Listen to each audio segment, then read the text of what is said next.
Thanks for watching. Don't forget to like, comment, share and subscribe to Mufti Tariq Masood, famous scholar. جب اللہ کے سامنے جواب دہی کا خوف ہوتا ہے پھر انسان اس کو پتہ ہے کہ بھائی میں کسی کی ایسی تعویل کروں کہ کل قیامت کے دن چل سکے. وہ لوگوں کے ہمارے پاس کالز آتی ہیں کہ میں نے ایسے الفاظ سے ڈیورس دی ہے, ہوئی ہے کہ نہیں ہوئی ہے, وہ چھوڑنا نہیں چاہ رہے لیکن فتویٰ لینا چاہ رہے. بھائی ایسا نہ ہو اللہ کی نظر میں ہو گئی ہو. دنیا کو بیوقوف بنایا جا سکتا ہے, قیامت کے دن خدا کے سامنے کیسے کھڑے ہوں گے. تو اگر میرے بھائی اللہ کا خوف نہ ہو, ایک خاتون کل آئیں, کل کی بات ہے, میرے میاں نے طلاقیں دی ہیں, مکر گئے ہیں دیکھے, کہ یہ اللہ کی قسم اپنی کانوں سے سنا ہے میں نے, رو بھی رہی تھی کہ مکر گیا ہے بالکل. تو میں نے کہا بھائی آپ علیحدگی اختیار کریں, خاندان ساتھ نہیں دے رہا. میں نے کہا کوئی آپ نے اپنی کانوں سے سنا ہے؟ میں نے کہا ہمیں نہیں پتا کہ آپ صحیح کہہ رہی ہو جھوٹ کہہ رہی ہو. اگر اپنے کانوں سے سنا ہے, یقین ہے کہ شوہر مکر گیا ہے, کہہ رہی میں چھوڑنا نہیں چاہتی اس شوہر کو, میرے بچے ہیں, مجھے محبت ہے. میں نے کہا بھائی اپنے کانوں سے سنا ہے آپ کے لیے رہنا جائز نہیں. ایسی صورت میں تدبیر یہ ہے کہ عدالت سے خلا لے لو. عدالتی خلا ویسے تو ٹھیک نہیں ہوتا لیکن سپورٹ تو کر دے گا نا آپ کو. تو اب اس خاتون میں اللہ کا خوف ہے نا, آواز نہیں جا رہی ہے, اوپر آواز نہیں جا رہی. بھائی خواتین بیٹھی ہوئی ہیں بیان میں, ان میں آواز نہیں جا رہی. تو ابھی اللہ کا خوف ہے تبھی تو اس کے اندر یہ جذبہ پیدا ہوا نا. تو میں ایسی خواتین کو حضرت خولہ رضی اللہ تعالی عنہ کا واقعہ سناتا ہوں. ان کے میاں نے کیا کہہ دیا تھا, انتی علیہ کا ظہری امی. یہ الفاظ کہ تم ماں سے نا تشبیہ دی تھی, تو عرب میں یہ الفاظ طلاق کے سمجھے جاتے تھے, اور ایسی طلاق کہ اب کبھی بھی دوبارہ نکاح نہیں ہو سکتا. تو وہ نبی کے پاس آئیں, بار بار آ رہی ہیں کہ کوئی گنجائش, میرے بچے چھوٹے, میں نہیں چاہتی اپنے شوہر کو چھوڑنا. غصے میں کہہ دیا. نبی نے کیا فرمایا, بھائی میں کوئی رخصت نہیں پاتا, کہ میں اپنی طرف سے تو فیصلہ نہیں کروں گا. اگر وہ نہ بتاتی, کوئی گواہ تو تھا نہیں, میاں بیوی کمپرومائز کر لیتے, بھائی میں نے بولا ہے تم نے سنا, تھرڈ پرسن تو ہے نہیں کوئی سننے والا, چپ کر کے بیٹھ جاؤ آرام سے, ہم دونوں کی نجی زندگی ہے, اس میں ہم کسی اور کو دخل اندازی کیوں کرنے دیں. یہ ایگو کیوں لگا ہوا ہے, ایگو ہے نا. میں نے کہا تھا یار کوئی بندہ میں تنخواہ دوں گا اس کی, وہ انتظام کیوں نہیں ہوا. ایک بندہ ہو اور اس کو آدمی تنخواہ دے اور پھر اس سے پوچھے کہ یہ بار بار ایک شکایت کیوں, آواز گونج رہی ہے میرے کانوں میں, دوبارہ پڑ رہی ہے آواز. کہاں پر ہے بھائی, کوئی بلائے کسی کو یار, واسف بلا کے لاؤ. تو ایکو کا کوئی تک ہی نہیں بنتا بیان میں, تک بنتا ہے ایکو کا, یہ تو نظموں میں ہوتا ہے, نعتوں میں, اور چلو اس میں ایک مقصد ہوتا ہے تھوڑی سی گونج پیدا کرنا. تو کیا بات چل رہی تھی یار, دیکھو دماغ جب گھومتا ہے نا, یہ سب چیزیں بیان میں نا ڈسٹربنس کا ذریعہ بنتی ہیں. حضرت خولہ رضی اللہ تعالی عنہ کا واقعہ چل رہا تھا. میاں بیوی بند کمرے میں بیٹھ کے کمپرومائز کر لیتے, تو کیا کسی کو پتا تھا کیا ہو رہا ہے؟ ان کو خوف تھا. اچھا رسم بھی زمانہ جاہلیت کی تھی, لیکن ان کو پتا تھا کہ اسلام میں اس کے خلاف ابھی تک کوئی آیت نازل ہوئی نہیں ہے. بار بار نبی کے پاس آتی, کوئی گنجائش, اور پھر بار بار آسمان کی طرف دیکھتی, وتشتکی الی اللہ, اللہ سے شکایت کرتی. پتہ تھا کہ بیوی کو حلال یا حرام کرنا کس کا کام ہے, اللہ کا, نبی کا نہیں ہے. یہ جو ہمارے اہل حدیث حضرات کہتے ہیں کہ حضرت عمر نے 3 طلاقوں کو 3 قرار دے کر ایک سیاسی فیصلہ تھا, ویسے 3 کتنی ہوتی ہیں, 1. ان سے سوال یہ ہے کہ اس کا مطلب حضرت عمر نے حلال بیوی کو کیا کر دیا, حرام کر دیا. سیاست میں یہ کام سیاست نہیں ہے, یہ دین میں تحریف ہے. اس کو اٹ از ناٹ کالڈ سیاست, بلکہ یہ کیا ہے, تحریف. اور اگر یہ تحریف نہیں ہے تو میں اہل حدیث سے پوچھتا ہوں بھائی ویڈیو نہ بنائیں. پھر میں اہل حدیث سے پوچھتا ہوں پھر تحریف کی کیا ڈیفینیشن ہے, دین میں تحریف کہتے کس کو ہیں.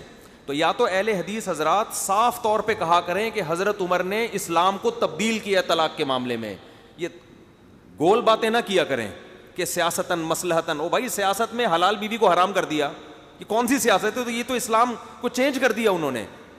تو سیدھا سیدھا بولا کریں حضرت عمر معاذ، جیسے شیعہ جو ہے نا وہ سیدھا سیدھا حضرت عمر کو معاذ اللہ نقل کفر برا بلا کہتے ہیں کہ انہوں نے طلاق کے حکام تبدیل کیے ہیں، وہ سیدھا سیدھا برا بلا کہتے ہیں.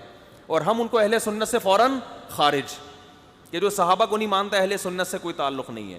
تو اہل حدیث حضرات طلاق کے بارے میں اپنا موقف دو ٹوک بیان کریں، یا تو بولیں کہ حضرت عمر نے غلط کیا، دین میں تحریف کی، ناجائز حرام کام کیا، وہ کام کیا کہ جو نبی کو بھی جس کی اجازت نہیں تھی. قرآن کہہ رہا ہے لما تحرم ما احل اللہ لک، اے نبی جس چیز کو اللہ نے حلال کر دیا آپ اس کو کیسے حرام کر سکتے ہیں؟ جس چیز کی اتھارٹی نبی کے پاس نہیں تھی، اہل حدیث کہیں وہ کام جو نبی نہ کر سکے وہ کس نے کر دیا؟ حضرت عمر نے. اور تمام صحابہ نے اس پہ خاموشی اختیار کر کے معاذ اللہ نقل کفر اس بدترین جرم میں حضرت عمر کا ساتھ دیا. یہ اسٹیٹمنٹ دیں پھر، یا پھر یہ کہیں کہ یہ جو حضرت عمر کا فیصلہ تھا یہ سیاسی نہیں تھا، یہ 100% دین ہی تھا. یہ سمجھ میں آ رہی ہے بات کہ نہیں آ رہی ہے؟ تو بات کو گھماتے ہیں. تو خیر بند کمرے میں بیٹھ کے آپس میں کمپرومائز کر لیتے. بار بار آئیں نبی کے پاس کوئی گنجائش اور آسمان کی طرف دیکھتی. تو قرآن کہتا ہے تھوڑی دیر میں نا ہمارے نبی صلی اللہ علیہ وسلم پہ وحی کے آثار طاری ہو گئے. دیکھو اس واقعے میں بڑے اسباق ہیں. اگر نبی کے دور میں 3 طلاقیں ایک ہوتی نا تو اس کا مطلب ایک ہی ٹائم پہ بیوی کو حرام ہونے کا آپشن آپ کے پاس ہوتا ہی نہیں.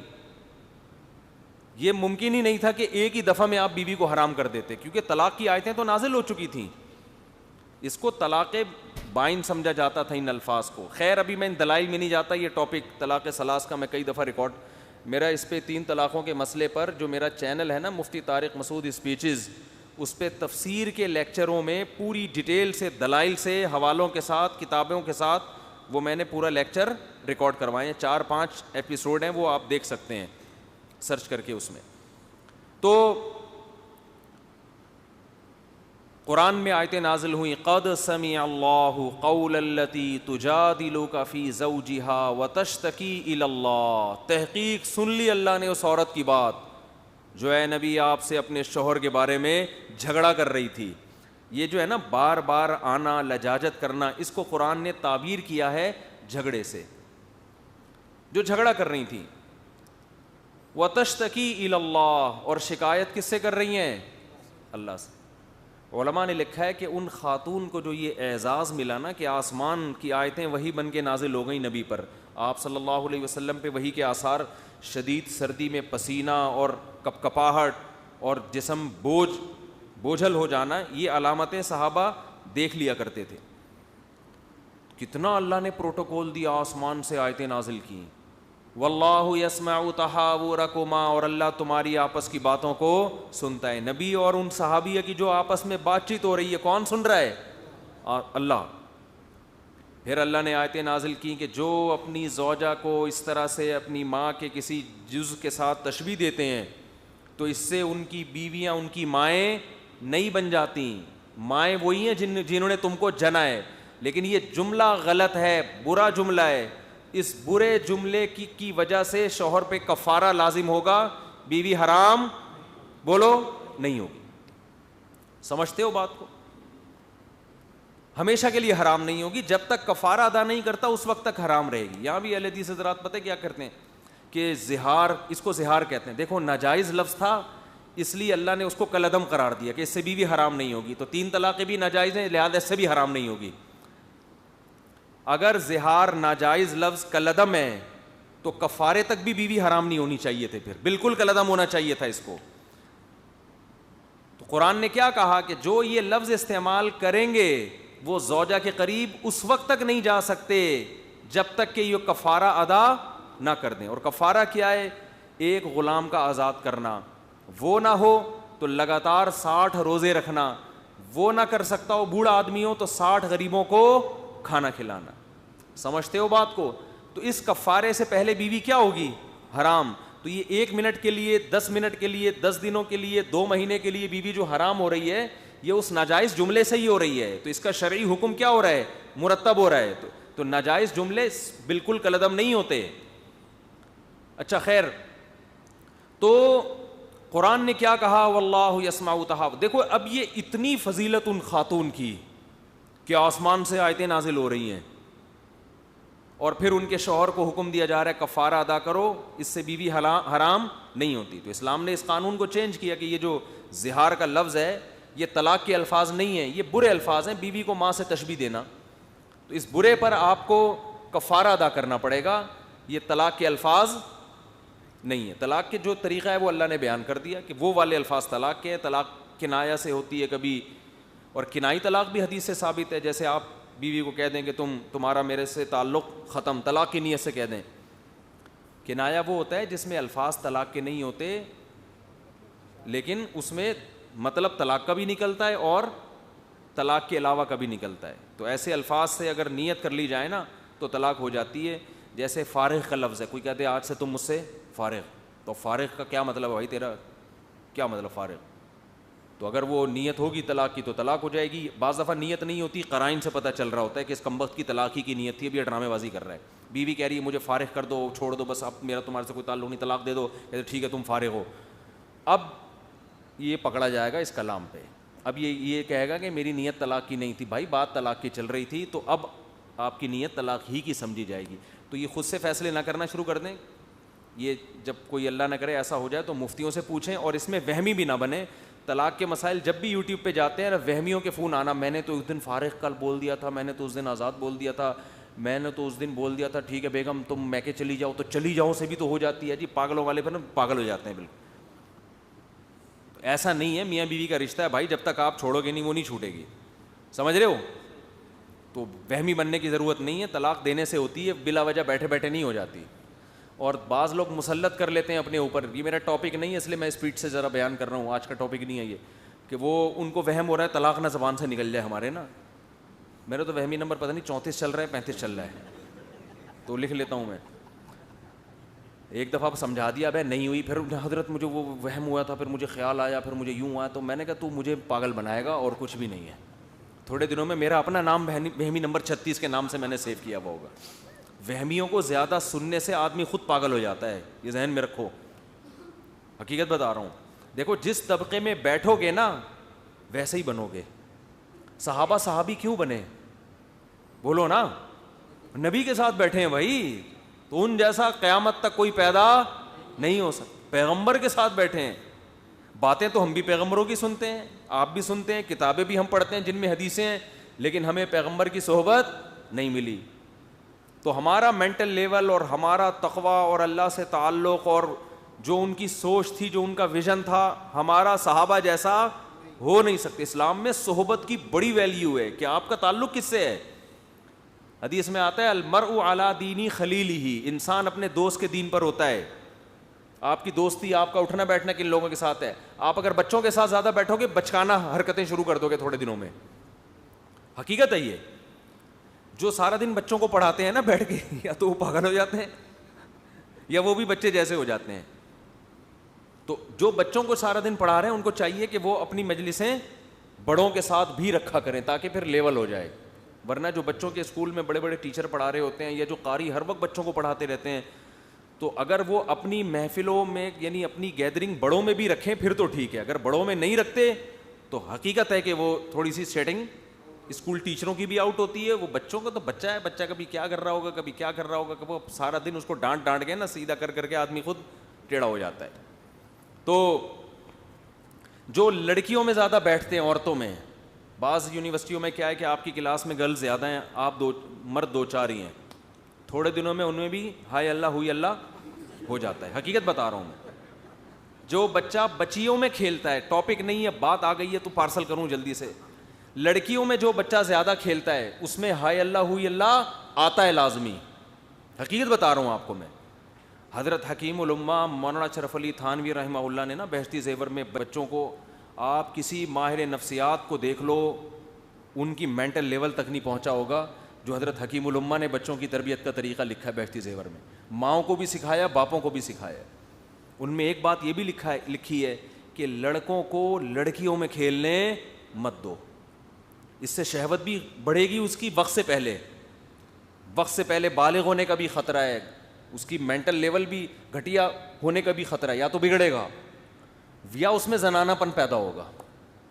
آپ دیکھو جو بچہ یہاں تک کہ جس کی بہنیں ہی ہوں نا اور اکیلا بھائی ہو اور وہ باہر بدماشوں میں نہ کھیل رہا ہو, یا تو وہ باہر پٹ پٹاتا ہو اور پیٹتا بھی ہو, پھر تو ٹھیک ہے.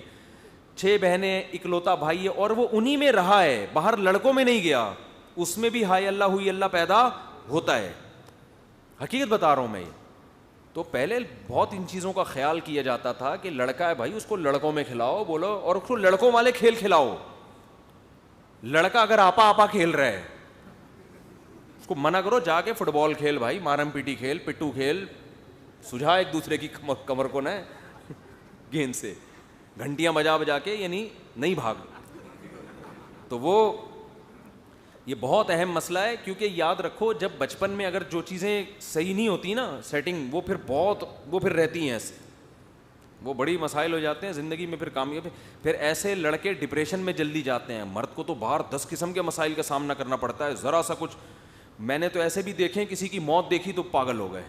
ایسے بھی میرے سامنے کیس ہیں کہ کسی کی موت دیکھی اور اس کو تڑپتا ہوا دیکھا نا سڑک پہ, روڈ پہ, گھبرا کے اس کو ہارٹ اٹیک ہوا, یہ مر گیا, جوان لڑکا.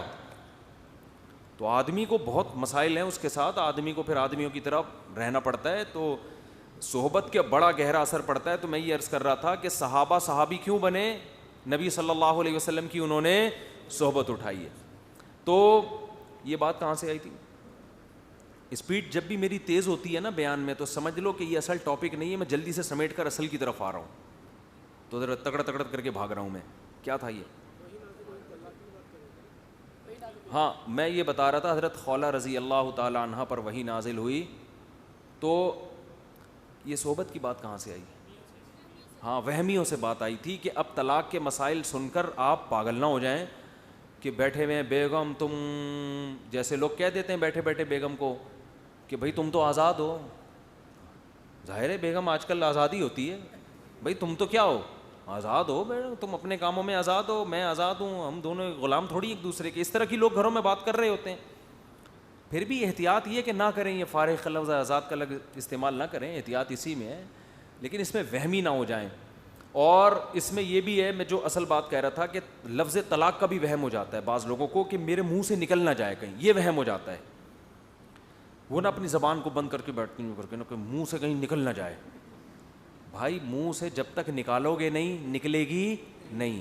اگر آپ نے اپنے اوپر یہ خوف مسلط کر لیا نا کہ کہیں نکل نہ جائے تو اس کا خطرہ ہے کہ پھر وہ نکل جائے گی. اب وہمی لوگ بولیں گے اچھا ہمیں خطرہ ہے کہ ہمارے منہ سے نکل جائے گی کیونکہ ہمیں تو خوف ہے, اب اس کا مطلب مفتی صاحب نے اسٹیمپ لگا دی اب تو نکلے گی. تو میں وہمیوں کو نہیں سنتا کیونکہ اس سے آدمی خود کیا ہو جاتا ہے, وہمی ہو جاتا ہے. تو میں ان کو یہی کہتا ہوں بھائی جاؤ یار, دفع ہو یہاں سے, کام کرو اپنا, اپنے آپ کو صبح جاگنگ کرو, شام کو جم جاؤ, کھانا ٹائم پہ کھاؤ, اپنے آپ کو بزی کرو, مصروف کرو, تو یہ وہم آپ کا نکل جائے گا. اس کو نکالنے کی کوشش کرو گے تو نہیں نکلے گا یہ.